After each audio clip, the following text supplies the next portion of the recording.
It's rolling. Cześć, mam na imię Konrad, jednak wy możecie mnie znać jako Rudy Dziara.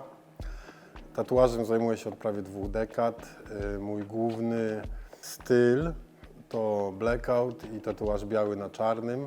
Pracuję w Polsce, w studio Terapia we Wrocławiu oraz Orfen w Krakowie. Mój styl wywodzi się raczej z konieczności. Kiedyś zostałem przez jednego klienta namówiony na wykonanie tatuażu białego na czarnym, na istniejącym już blackoutie.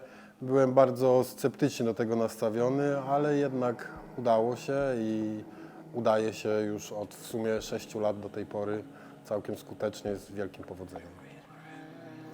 Tutaj do tego studia Da Vinci w Mediolanie zaprosił mnie mój dobry kolega Nino, który jest właścicielem kilku ważnych profili instagramowych dedykowanych właśnie tatuażowi.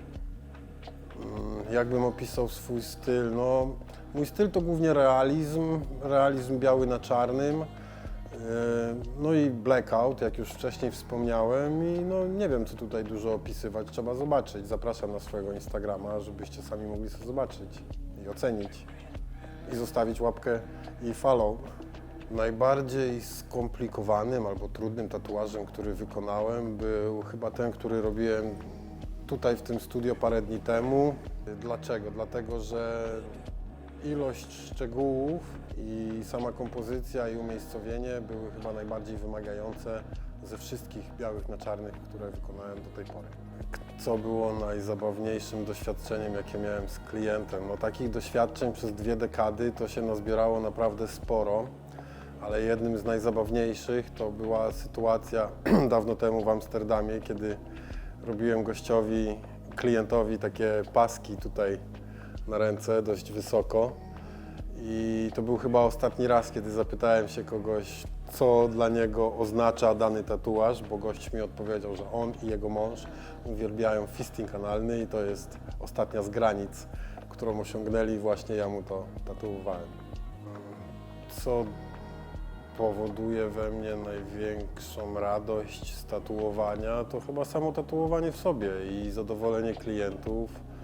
I tak jak już mówiłem wcześniej, no, ta potrzeba, którą oni mają, którą mogę wypełnić i zaspokoić właśnie tym swoim klientom. I to chyba jednak właśnie ci klienci są.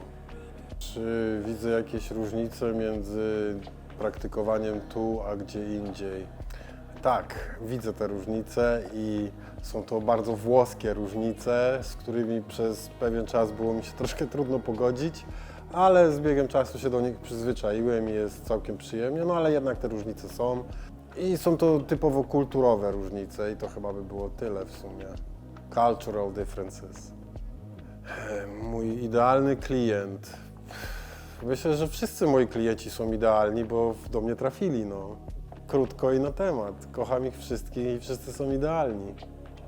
Jak znalazłem się w tym studio? No, brzmi to pytanie bardzo podobnie do poprzedniego. No, zaprosił mnie tutaj pan Nino, który jest właścicielem kilku bardzo wpływowych i ważnych profili instagramowych. No, i przyleciałem samolotem.